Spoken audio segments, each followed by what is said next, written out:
ঘরে ময়দা আছে, তাহলে আর দেরি কিসে, চলো 5 মিনিটে বানিয়ে নি ক্রিসপি লজেন্স। ছোট থেকে বড় সবারই এটা ভালো লাগবে, আর চায়ের সাথে তো জমেই যাবে।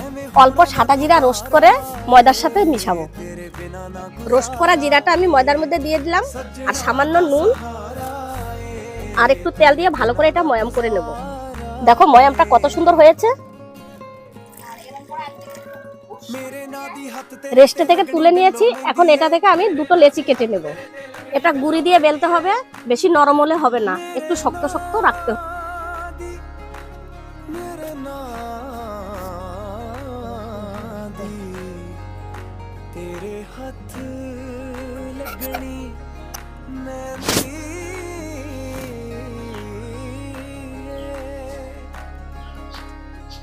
দু সাইডে ধরে হালকা দেখো কত সুন্দর মুড়ে নিয়েছি।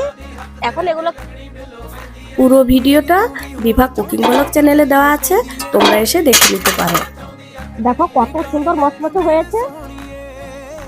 আজকের এই ভিডিওটা যদি তোমাদের ভালো লাগে কমেন্ট বক্সে জানাবে, একটা লাইক করে বন্ধুদের সাথে শেয়ার করবে।